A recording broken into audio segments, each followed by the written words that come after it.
Jaya Radha Madhava Kunja Vihari.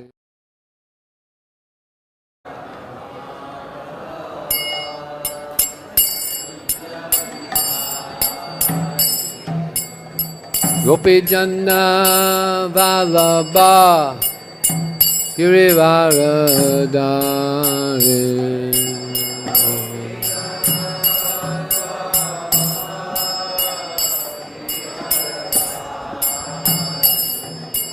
Gopi Janna Vallabha Girivaradhari.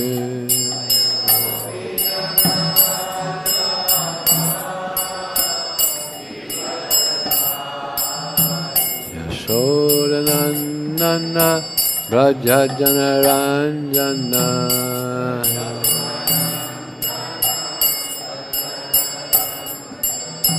Yashodanandana Braja Janaranjana.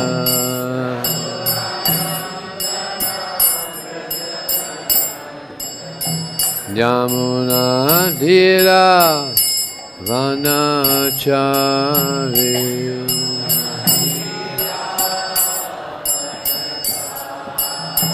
Yamuna Tira Vanachari.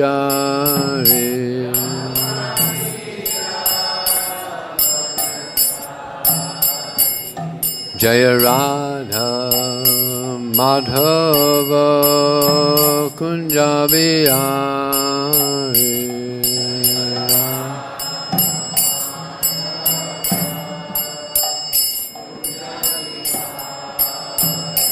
Jaya Radha Madhava Kunja Vihari.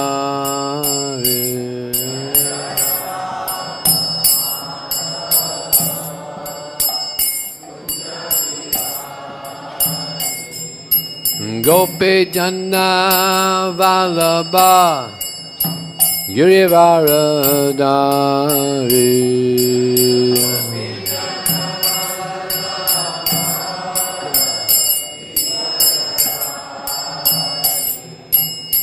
Gopi Janna Vallabha Girivaradhari.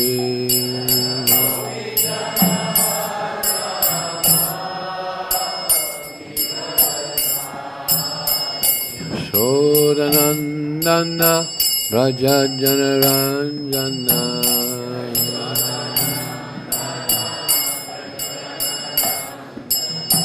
Yashodanandana Braja Janaranjana.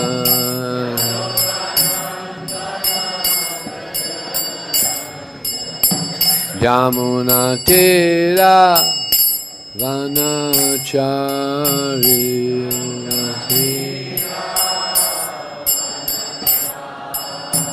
Yamuna Tira Vanachari.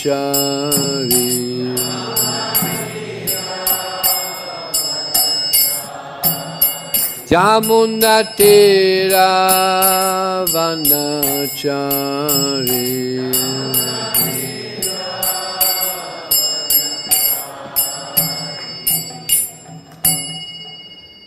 Jayam Vishnupad Paramahansa Prabhujakacharya Atharva Sri Shiman, His Divine Grace, Śrīla A.C. Bhaktivedanta Swami, Śrīla Prabhupada Ki, Ananta Vaishnava Ki Jai, Namacharya, Śrīla Haridas Thakur Ki Jai, ISKCON Founder Acharya, Śrīla Prabhupada Ki Jai, Prem Sikho Shri Kṛṣṇa Chaitanya Prabhu Nityananda, Shri Advaita Gadadhar, Shri Vāsudeva Gaur Bhaktivedanta Ki Jai, Shri Shri Radha Kṛṣṇa Gopinath Shamakun Radha Kun Giri Govardhan Ki Jai, Shri Vrindavan Ki Jai, Shri Maya Purnavidam Ki Jai, Ganga Maya Ki Jai, Jamuna Maya Ki Jai, Tulsi Devi Ki Jai, Bhakti Devi Ki Jai, Samaveda Bhaktivinoda Ki Jai, Transcendental Book Distribution Ki Jai, Harinam Sankirtan Ki Jai, Gau Premanandi, all glorious summer devotees, all glorious summer devotees, all glorious summer devotees, all glorious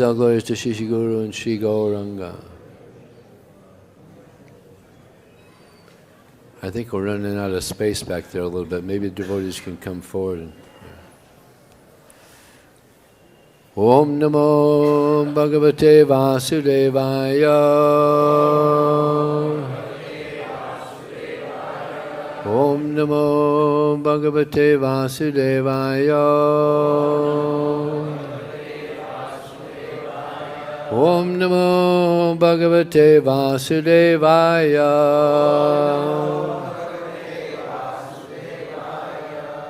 So we're starting a new chapter today. This is history of Pradyumna. So I'll read the summary, then we'll chant the verse. This chapter tells how Pradyumna was born as the son of Lord Kṛṣṇa and then kidnapped by the demon Sambara. It also describes how Pradyumna killed Sambara and returned home with a wife. Kāmadeva, Cupid, an expansion of Lord Vāsudeva, had been burned to ashes by Lord Shiva's anger and was reborn as part and parcel of Pradyumna from the womb of Rukmiṇī. A demon named Sambara, thinking Pradyumna his enemy, kidnapped him from the maternity room even before he was 10 days old. Sambara threw Pradyumna into the ocean and returned to his kingdom. A powerful fish swallowed Pradyumna and was caught by a fisherman in a net. They presented the huge fish to Sambara, and when his cooks cut it open, they found a child within its belly. The cooks gave the infant to the maidservant Mayavati, who was astonished to see him. Just then, Narada Muni appeared and told her who the infant was. Mayavati was actually Kāmadeva's wife, Rati Devi. While waiting for her husband to be reborn in a new body, she had taken employment as a cook in the household of Sambara. Now that she understood who the infant was, she began to feel intense affection for him. After a very short time, Pradyumna grew to youthful maturity, entrancing all the women with his beauty. Once, Rati Devi approached Pradyumna and playfully moved her eyebrows in a conjugal mood. Addressing her as his mother, Pradyumna commented that she was putting aside her proper maternal mood and behaving like a passionate girlfriend. Rati then told Pradyumna who they both were. She advised him to kill Sambara, and to help him, she instructed him in the mystic mantras known as Mahamaya. Pradyumna went to Sambara and, after angering him with various insults, challenged him to fight, upon which Sambara angrily took up his club and marched outside. The demon tried various magic spells against Pradyumna, but Pradyumna fended off all of them with the Mahamaya mantras and then beheaded Sambara with his sword. At that moment, Rati Devi appeared in the sky and took Pradyumna away to Dwarka. When Pradyumna chambers of Lord Kṛṣṇa's palace, the many beautiful ladies there thought he was Kṛṣṇa himself. So much did his appearance and dress resemble the Lord's. Out of shyness, the ladies ran here and there to hide themselves. But after a little while, they noticed small differences in Pradyumna's and Kṛṣṇa's appearances. And once they understood that he was not Lord Kṛṣṇa, they gathered around him. When Rukmiṇī Devi saw Pradyumna, she felt overwhelmed with motherly love, and milk began to flow spontaneously from her breast. Noting that Pradyumna looked exactly like Kṛṣṇa, she became eager to find out who he was. She remembered how one of her sons had been abducted from the maternity room. If he were still here, alive, she thought, he would be the same age as this Pradyumna standing before me. While Rukmiṇī reflected in this way, Lord Kṛṣṇa arrived in the company of Devaki and Vāsudeva. Although the Lord understood the situation perfectly well, he remained silent. Then Narada Muni arrived and explained everything. Everyone was amazed to hear the account and embraced Pradyumna in great ecstasy. Because Pradyumna's beauty so closely resembled Krishna's, the ladies in the maternal relationship with Pradyumna could not help thinking of him as their conjugal lover. He was, after all, the exact reflection of Sri Krishna, and therefore it was natural for them to see him in this way. Now today's verse. Śrī-śuka uvāca kāmas tu vāsudevāṁśo dagdhaḥ prāg rudra-manyunā dehopapattaye bhūyas tam eva pratyapadyata. Śrī-śuka uvāca kāmas tu vāsudevāṁśo dagdhaḥ prāg rudra-manyunā dehopapattaye bhūyas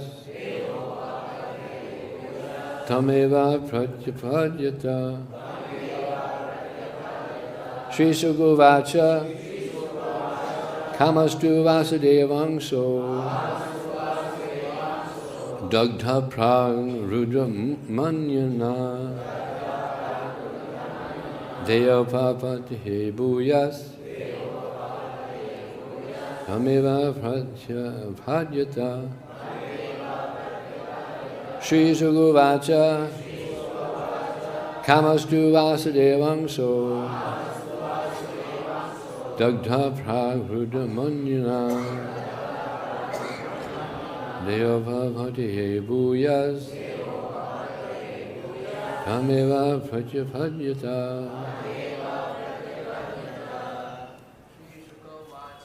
Śrī-śuka uvāca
Mataji's. Go ahead.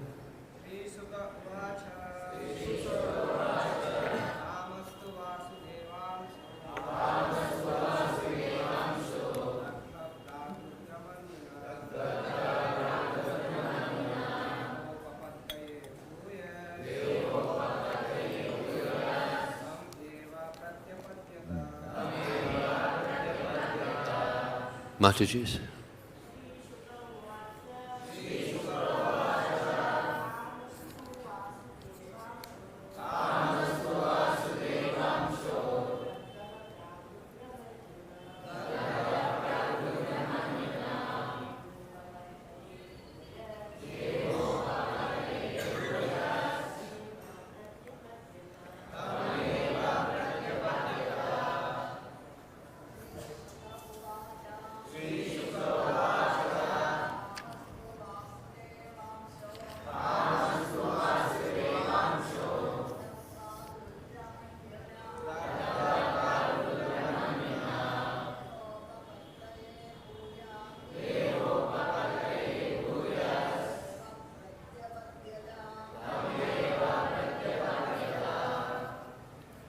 Śrī-śuka uvāca, Śukadeva Gosvāmī said, Kāma, Cupid, tu, and Vāsudeva of Lord Vāsudeva aṁśaḥ, the expansion, dagdhaḥ, burned, prāk, previously, rudra, of Lord Śiva, manyunā, by the anger, deha, a body, upapattaye, in order to obtain, bhūyaḥ, again, tam, to him, Lord Vāsudeva, eva, indeed, pratyapadyat, came back.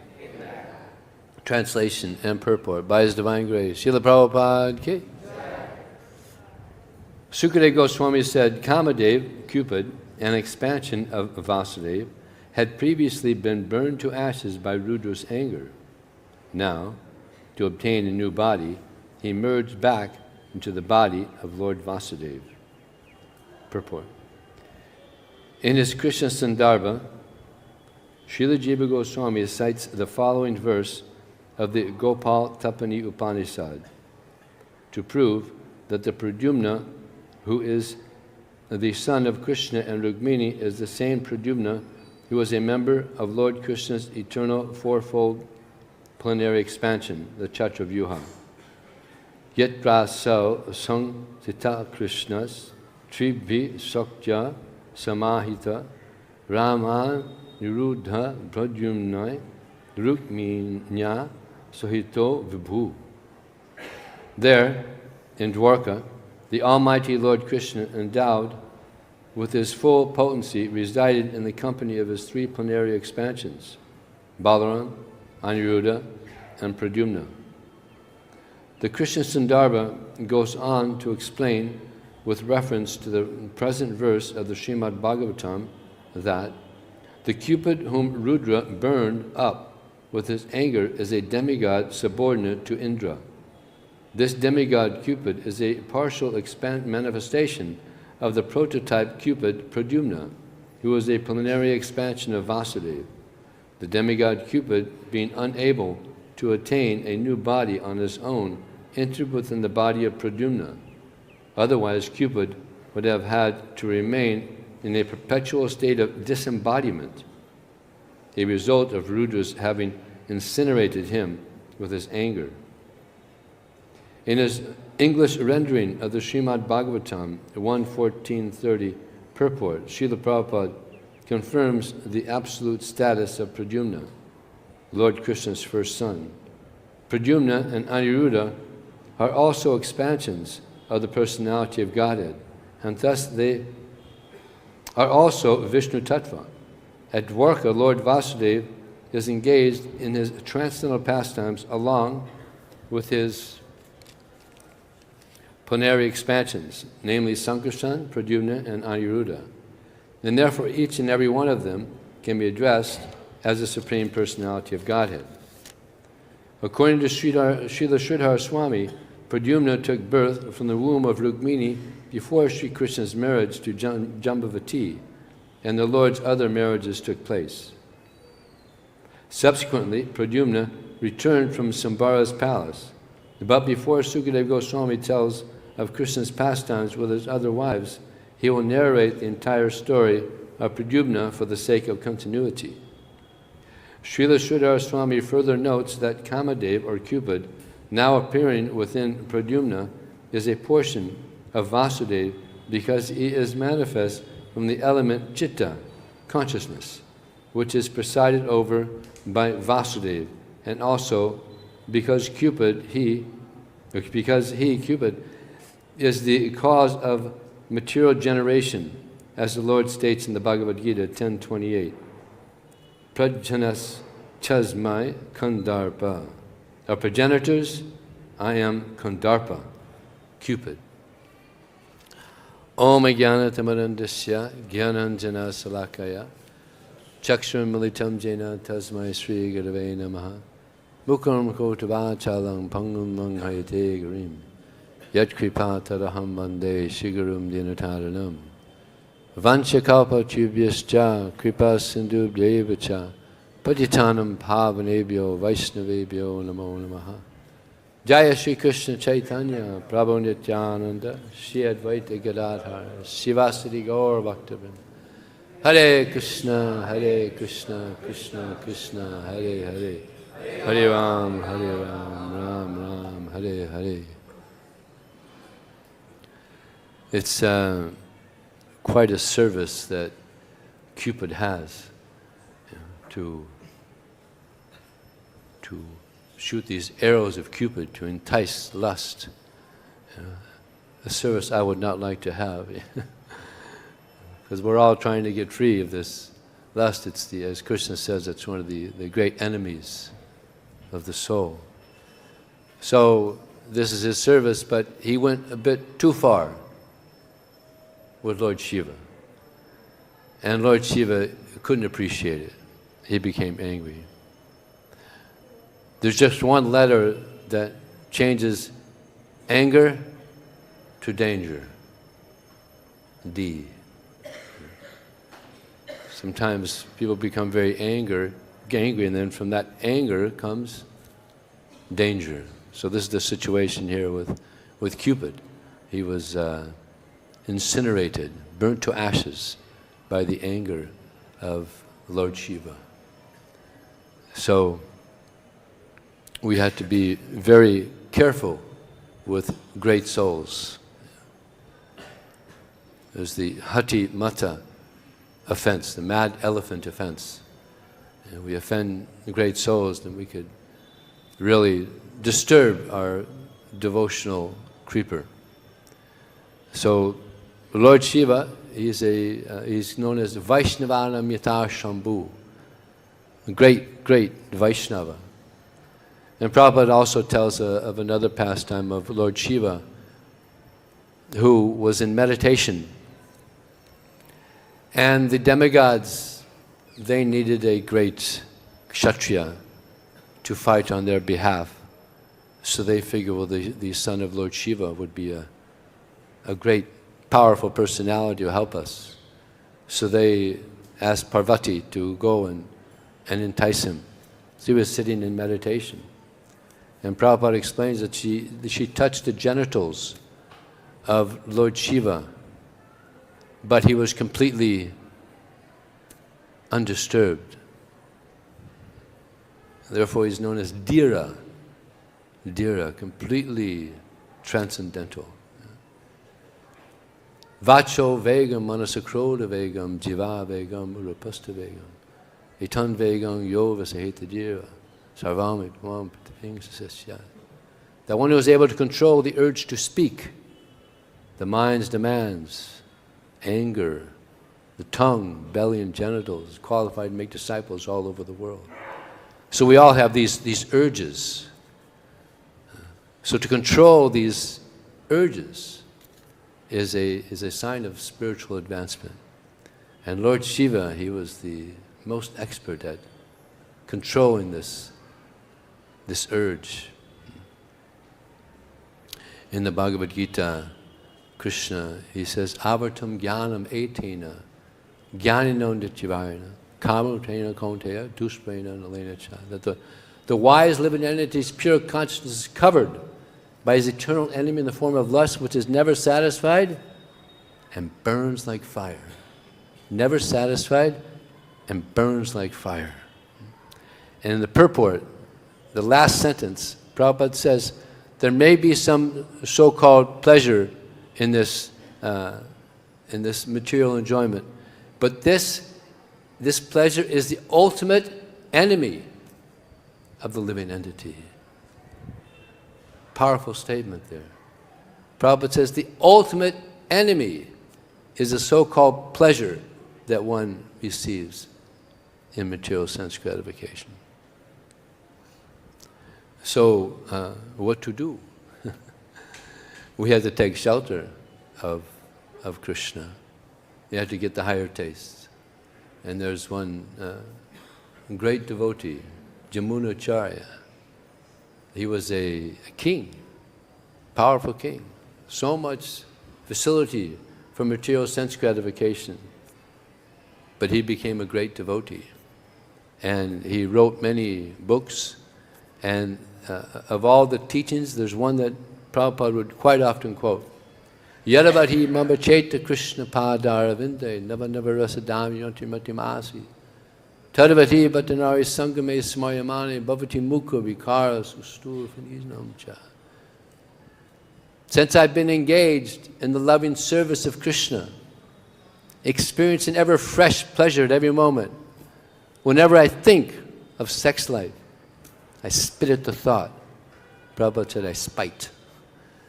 I spit at the thought and my lips curl in distaste. So here's someone who got so much material sense gratification, but he got the higher taste. Visya vinivartanante. So this is something that we should also pray for. Get this higher taste. Once we get the higher taste, then these lower tastes, material sense gratification, it'll mean nothing to us.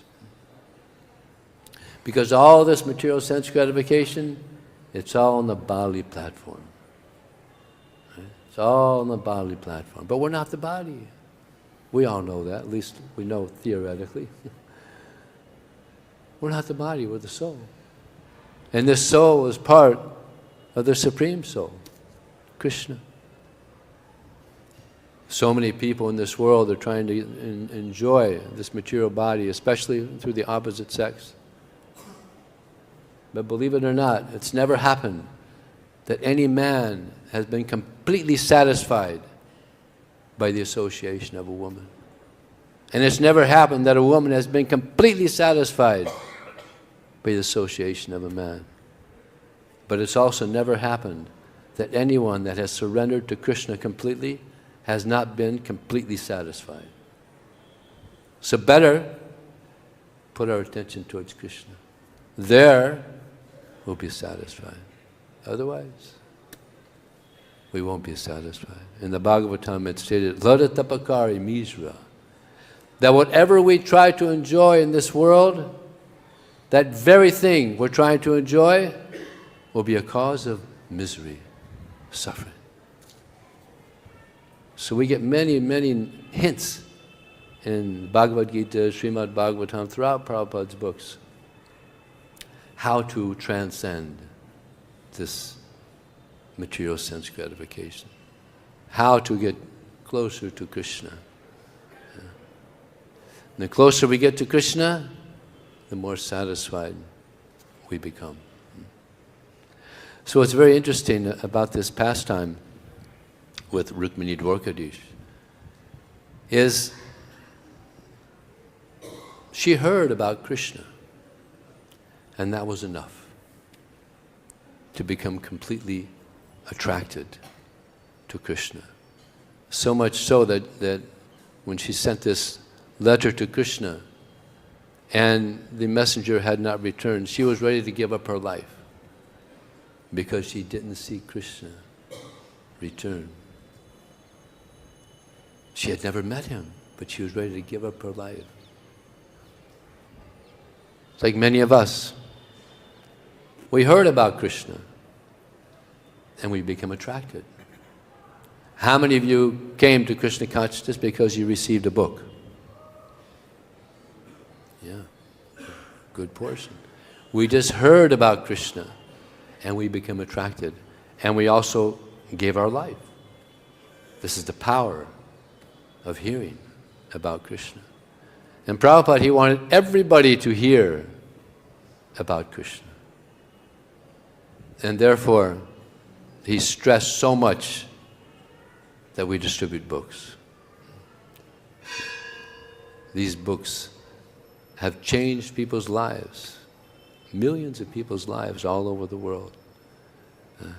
And therefore he said, if you want to please me, distribute books. So there's a new movement in this ISKCON movement, and that is book a day. Distribute a book a day, one book a day. Imagine if everyone in our society did that, one book a day. It's like we have this something called the CHAD, that's another movement within our movement. How many of you know about CHAD, chapter a day? Bhagavad Gita, Vaiseshika Prabhu. It's a nice mood. He's got card-carrying members. You know? It's also nice. We have, in order to distribute Prabhupada's books, we have to read Prabhupada's books. And Prabhupada said, if you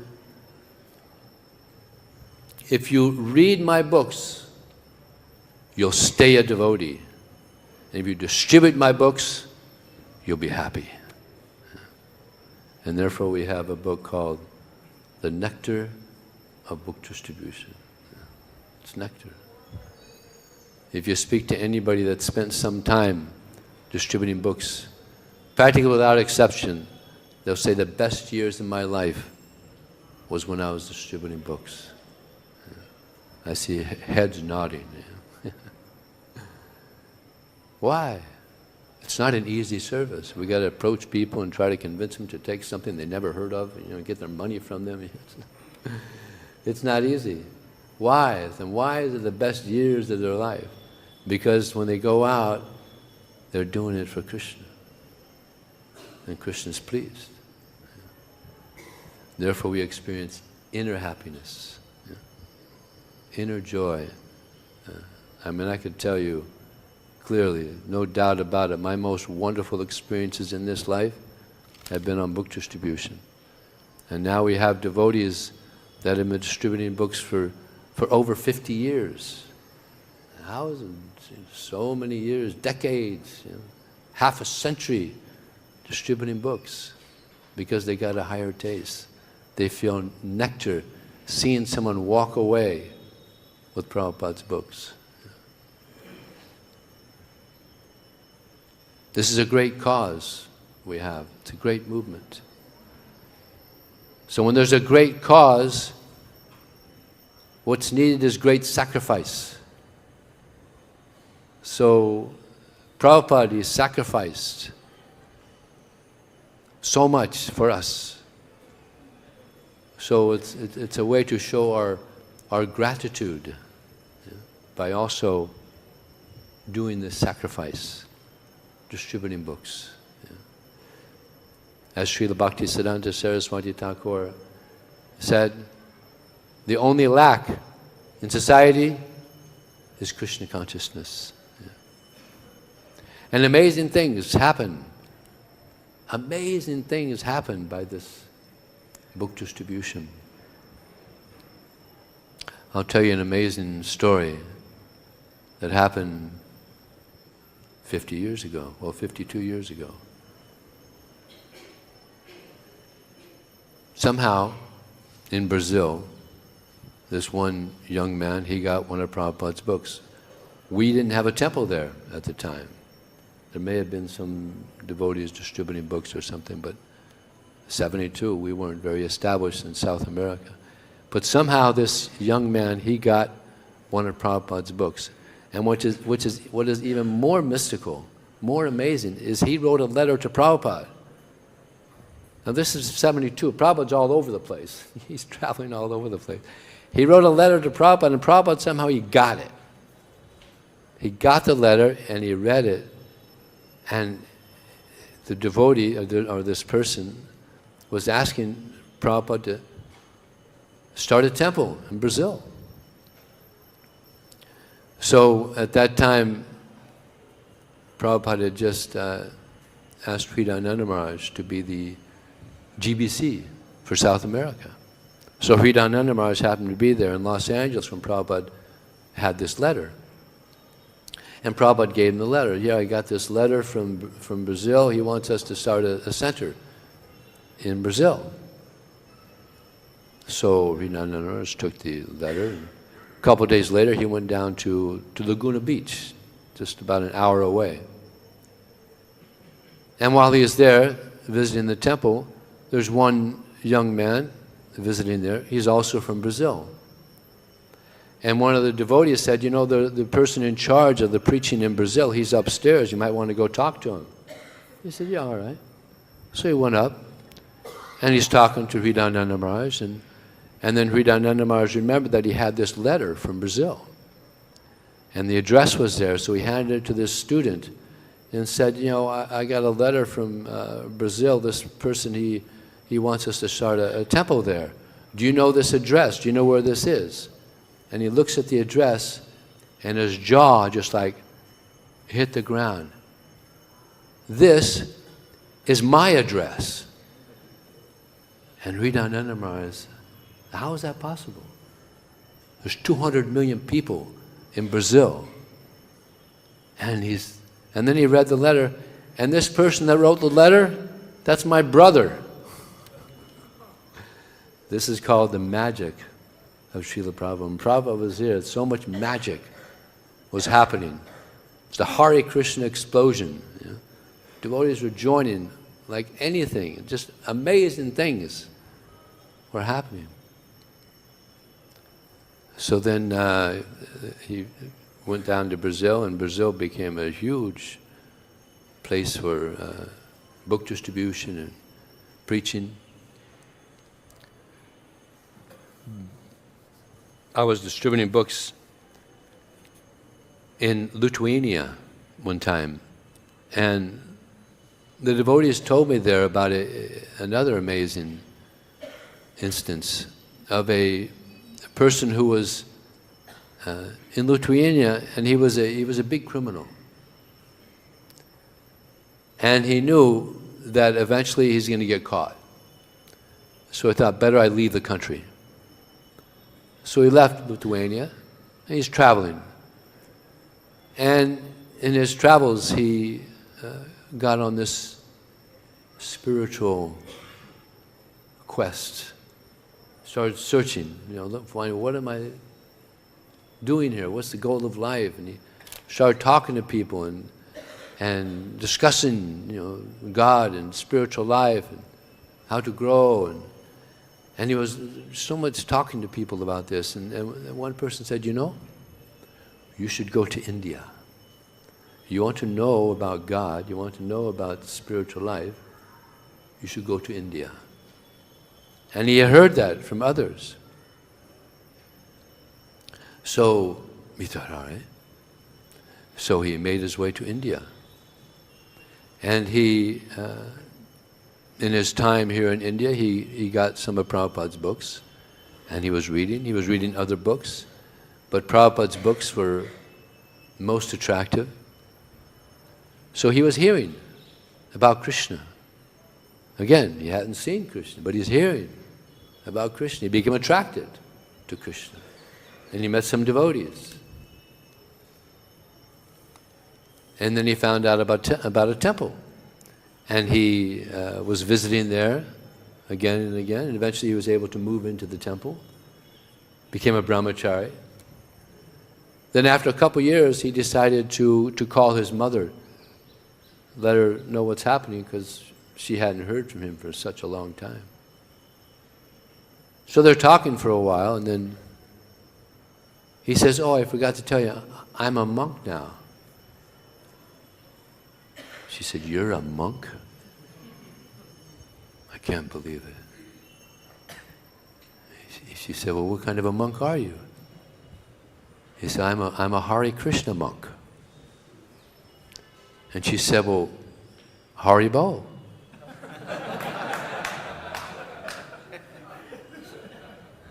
And he said, how do you know Haribo? She said, well, some devotees came by and they were distributing books, and they distributed me this Bhagavad Gita. And I was amazed. I read it, and I started visiting the temple, and now I'm chanting 16 rounds. I got initiated, and he was still a bhakta. So he was amazed. So, yeah, amazing things happen by this book distribution. And it doesn't matter how big it is, even these little pamphlets. There was one student in New York City. He was on the train. And devotees, this is back in 1973. Devotees, they were just give out these little leaflets, pamphlets, and they would give prasadam. And the student thought, well, let me check out, let me see what they have here. So he took it home, and he's reading this book. And just from this little pamphlet, he was like amazed. He had never heard anything so profound, so powerful. He just loved it. And he was sending off to the BBT to get more books. And he told me for 6 months, he was just reading Prabhupada's books. Just loved Prabhupada's books. Now back then, every once in a while they'd get another canto. Now we have all the cantos, but back then, every once in a while another canto would come out. So he had heard that the 5th canto was out. He had read up to the 4th canto. He was looking for the 5th canto. He called the BBT, they didn't have it. But he knew it was out. So he knew there was some devotees there in New York City. So he went around to some of the devotees and asked, do you have the 5th canto? Then he went up to this one Mataji, who's sitting here right now, Daivi Shakti Mataji, one of the great pillars of book distribution in this movement. So what I heard, after you hear it so many times, she probably knows the real version. But he asked for the 5th canto, and she said, well, I don't have it here, but we might have it at the temple. He said, no, I'm not going to go to the temple. So he had faith in Prabhupada and Prabhupada's books, but he didn't have so much faith in the devotees. So he didn't want to go to the temple. So she said, well, at least you can give a donation. And he said, I don't have my checkbook, I don't have money, That's all right, we can go to your flat. And he's thinking, oh God, all right. He takes her to the apartment there. The big high-rise, New York City. So he's up there for about 15 minutes, and she's thinking, he's done a cold one on me, he's not going to come back. But then she saw him coming with a checkbook. And he said to her, at least this is what I heard, I'm only going to give you $2,000. And she said, no, you got to give $5,000. Is that correct? Something. Numbers may be different because numbers change. As the, she probably asked for 10. Panchagota says she probably asked for 10. So anyway, he wrote out $5,000. All right, here. And then, actually, I think he already had the books that you had. I don't think he got a book, but he gave a donation. So then, about a week later, he was in the city, and I think you told him that Prabhupada is coming. I think Daivi Shakti Maharaj said, Prabhupada's coming to New York City. And he's like, oh my God, the author of these books, he's coming to New York City. I got to meet this person. But it's going to be at the temple. But I got to go. I got to go to the temple. I got to meet this person because he just loved Prabhupada's books. So he went to the temple, and he's sitting right in front. He found out where Prabhupada's going to sit, and he was sitting right in front. And Prabhupada's speaking. And he's speaking in such a wonderful way. He just captured the heart of this person. And after Prabhupada gave the class, he's sitting there and he's thinking, I'm a Hare Krishna. I've just joined the Hare Krishna movement. This is how powerful Prabhupada is. Captured the heart. So that person is Devamrita Swami.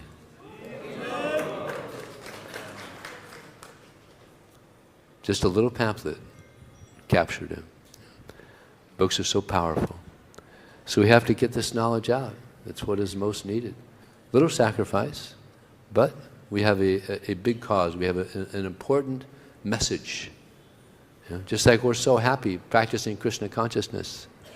Who knows where we would be now if we weren't practicing Krishna consciousness. But now we're blessed. So we should also want others to be blessed, to get this mercy, to hear about Krishna, to hear the wonderful pastimes of Krishna.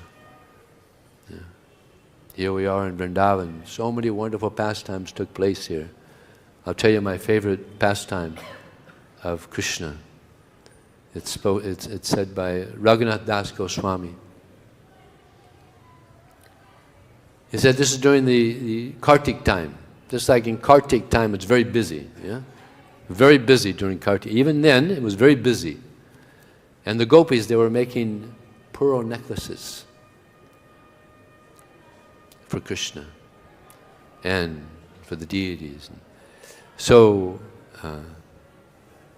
Krishna went with his friend and said, "Gopis, please, can you give me some pearls? We want to make pearl necklaces for the cows." Yeah.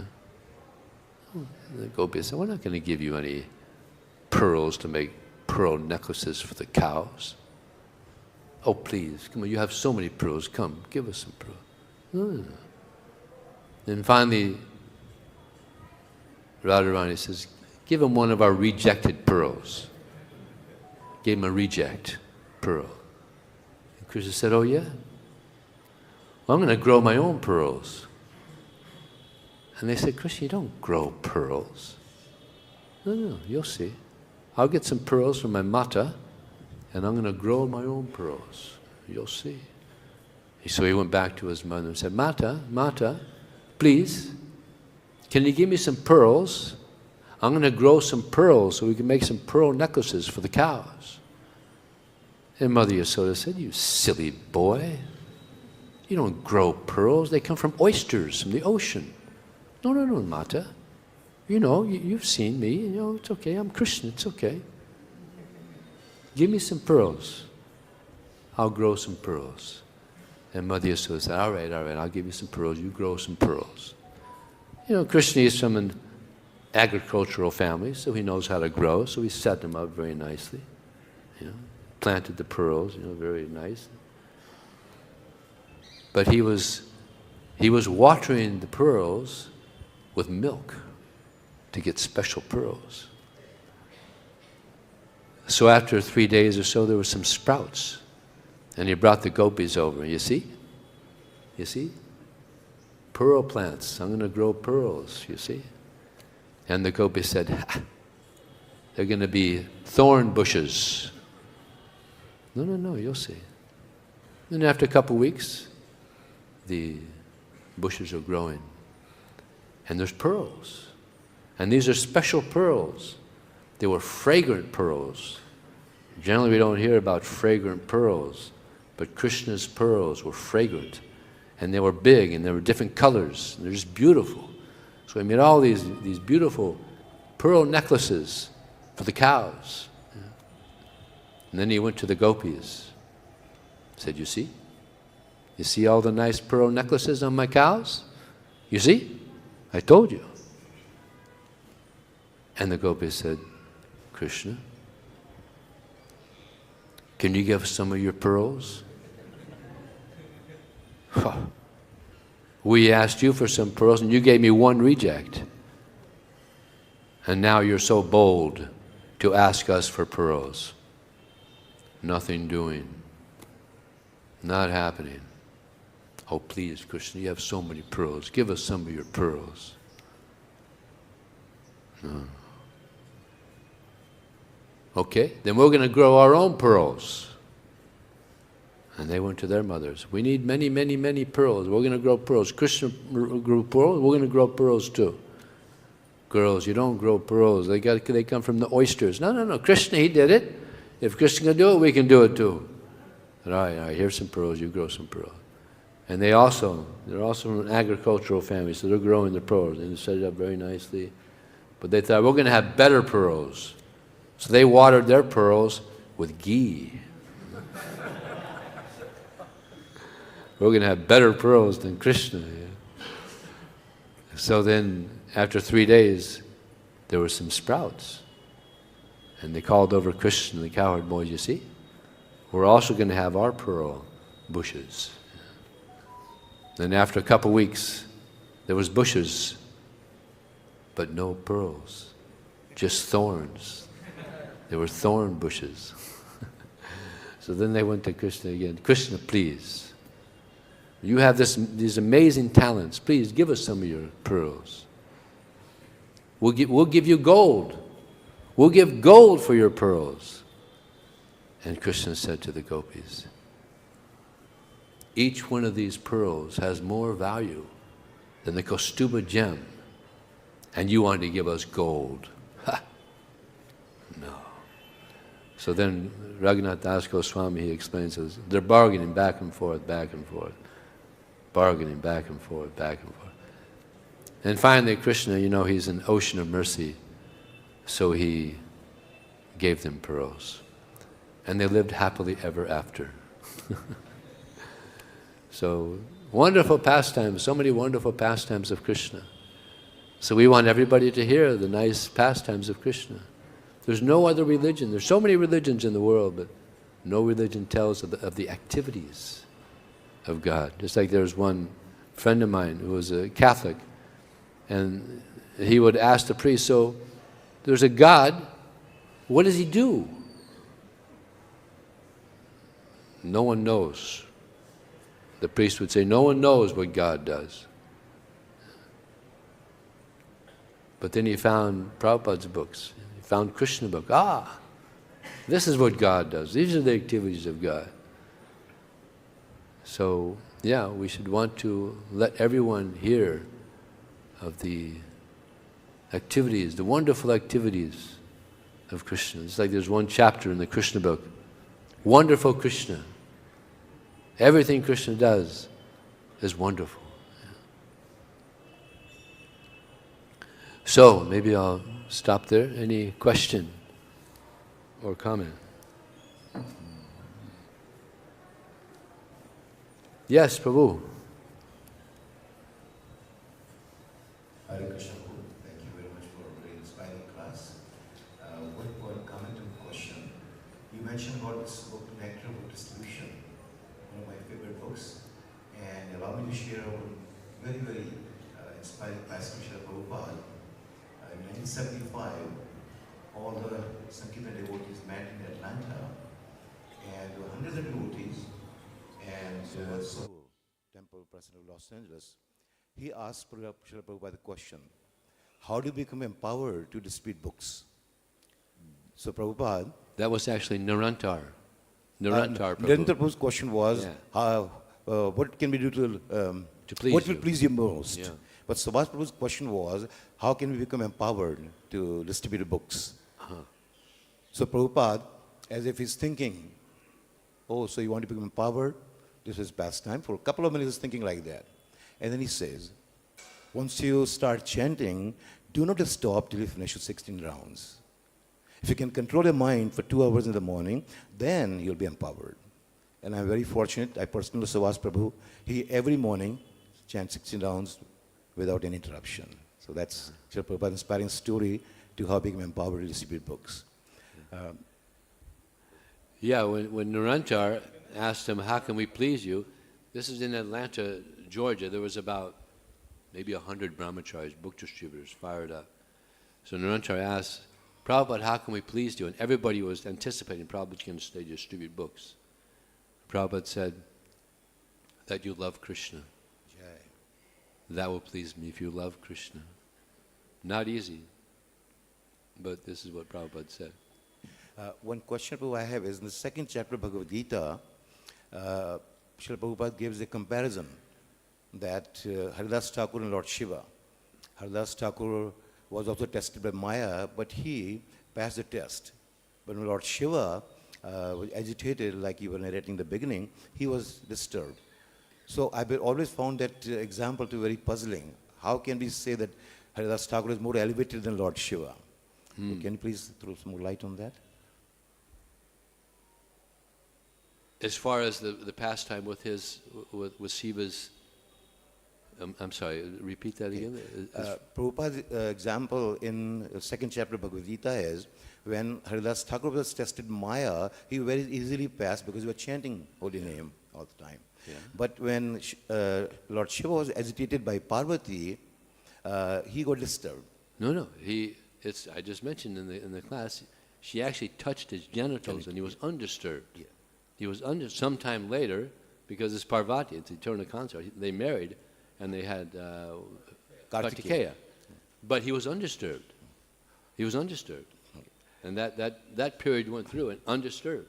We understand that, but Srila Prabhupada's in the Purport very clearly says that Haridas Thakur survived the test of Maya, but Lord Shiva got disturbed. He said that specifically. Yeah, he got Lord disturbed. Shiva was so I find it disturbed. very puzzling. How do you understand that's probably in the pastime of Mohini Murti. That she... Parvati. Yeah. He especially says Parvati. Yeah. In the second chapter. Oh, yeah. Anyway, there was that pastime of Mohini Murti where he became disturbed. Yeah, why don't you go? So, back in, I think, 78, Vijay and I were doing Sankirtan in the Turnpike in Florida. We had a little preaching center. And I distributed some books to some people from Buffalo. I'm from Buffalo. And later on, the two girls that I distributed books to, I married one of them. She became a devotee. So be careful about book distribution.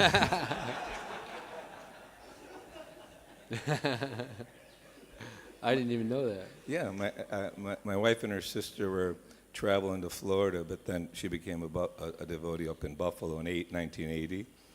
And then we got married in 83. She came down to Miami. Yeah. Another amazing pastime of book distribution was this one. This person was a Canadian officer, and they were playing some soccer, and he injured his foot so bad he had to go to the hospital, and he was in the hospital for 6 months. So during that period, he thought, "What am I going to do?" So he told the nurse, "Can you wheel me into the library?" So wheeled him into the library, and he saw the Bhagavad Gita. He's looking around. He's kind of a spiritual person also. So he said, "I've always heard of the Bhagavad Gita. Now I got time to read it. Before I didn't have time, so he had time to read it. So he read Prabhupada's Bhagavad Gita, and from reading Prabhupada's Bhagavad Gita, he started chanting, became vegetarian, became a devotee. So then, after 6 months, the military said, because you're injured so bad, you can't continue on as an officer. So he was released. Huh? Discharged. Yeah. So then he became a devotee. So amazing things can happen in a person's life that enables them to become a devotee. Just like there's earthquakes in Los Angeles. There was a big earthquake. I think it was 1994. Panchi goes. He was on the altar doing the Artik, 4:30 in the morning, and the whole building started shaking. And the first thing we heard was a Mataji screaming. And we're all thinking, why is she screaming? Because she was on the second floor and she saw the chandeliers moving. And she started screaming. And then the whole floor started shaking. Some of us jumped on the altar to protect the deities just in case they moved. But I wasn't right there with Dwarkadis and didn't move at all. So that really shook everybody up. And the devotees that actually happened at 4:30 in the morning, right after the conch shell blew. And the devotees that didn't go to Mangalartik, they're thinking, uh-oh, Krishna's smashing me now. I didn't go to Mangalartik. They were at Mangalartik the next day, though. So just like there's earthquakes, here in India also there's earthquakes. There's also lifequakes. Lifequakes that shake us up. Shake us up so much that they shake us up into becoming devotees. Many devotees had these life quakes that shook them up so much that they became a devotee. Anybody in here had such a life quake that you became a devotee? Look at it, many hands have come up. Yeah, so life quakes are good. Yes. Any other questions or comments? Yes, Prabhu. He's our questionnaire here. I have a very interesting pastime shared by Hridayanath Maharaj. When Mexico City, the temple got open, they had invited one local beautiful model of Mexico as one of the chief guests. And after the program, she is leaving, and as usual, as like PR talk, oh, Swamiji, it was very nice coming here, and I like to come back. Now, Prabhupada was not on a bodily platform, he was very transcendental. He looks at that young lady, said, why would you like to come back? And she was stunned. Nobody asked a question, why would you like to come back? And then Prabhupada told her, if you take a book and read it, you will then come back. And of course, she did read the book and came back. Yeshila Prabhupada. Jai. Yes, we have a Mataji back there.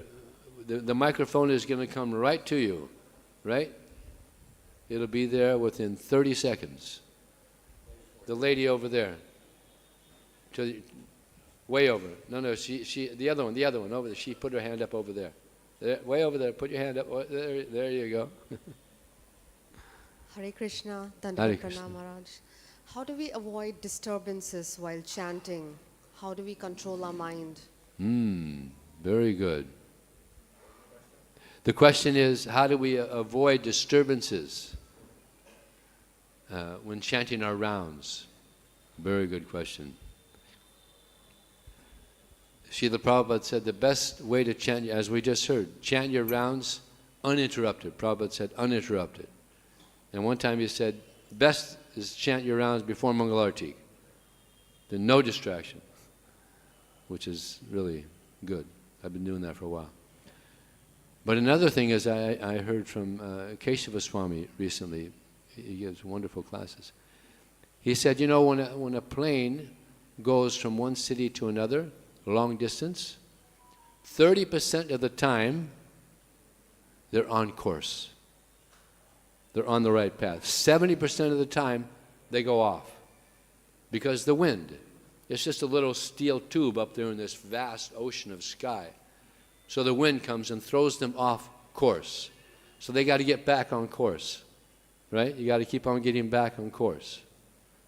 And then they land properly. So sometimes we may be inattentive. So we had to get back on course, thinking of Krishna. So then how to get back on course? Bhakti Tirtha Swami gave a very nice way to do that. When he would chant japa, and he would find that he was inattentive, he would stop and back up one or two beads and then go forward again, just to check the mind. I've been doing this for about 15 years. It's great.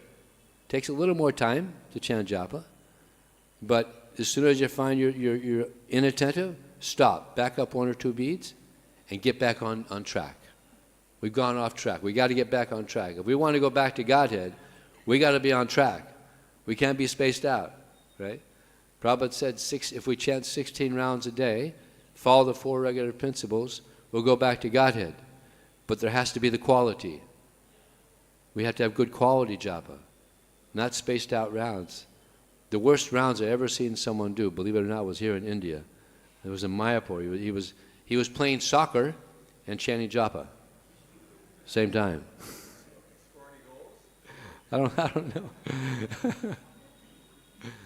And another time I saw a devotee, he was watching a movie, chanting japa. I said, Prabhu, you can't chant japa watching a movie. He said, Vijay, this is the only way I could chant my japa. So, in other words, there's no taste. No taste. So the quality has to be there. So we have to keep on going back on course. The mind will go off. It's like Krishna says, from wherever the mind wanders due to its flickering and unsteady nature, we have to bring it back. So undoubtedly it's going to go off. We've got to go back on. Keep on bringing it back. And eventually, hopefully, we'll be fixed on Krishna's lotus feet, in Krishna's name. There's one more question here. This Mataji has a question, and then we'll Thank stop. you. How Kāmas shot his and Cupid shot the arrow for that we become lusty, by example. Is it possible? Do you understand? Okay, you have a me? very, very strong accent. Yes. I haven't understood one word yet. Thank you. So, slowly. So in the verse we can see that Cupid shot his arrow, Yeah.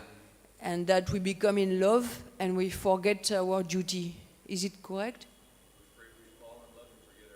Yeah, sometimes we get shot by the Cupid's arrow, and we fall in lust, and we forget our duty. So therefore we had to be very careful. We have to chant our japa very nicely. There's a nice verse. Kṛṣṇa says in the Uddhava Gita, Prapanam paimami sabitra mrityu gaharnavat. This is Kṛṣṇa saying to Uddhava how to pray to him in the form of the deity. So listen carefully. Kṛṣṇa says, please protect me, Kṛṣṇa, who I'm trying to surrender unto you. I'm very fearful of this material existence, standing as I am in the mouth of death. This is how we should pray to Kṛṣṇa. It's a dangerous place, this material world. So therefore we should have a great fear of Maya. Prabhupada said, my disciples, they have two diseases. One, they are not enough afraid of Maya. And two, they like to change things. So we should have a firm fear of Maya and have a firm attachment to Kṛṣṇa. Thank you very much. Hare Krishna.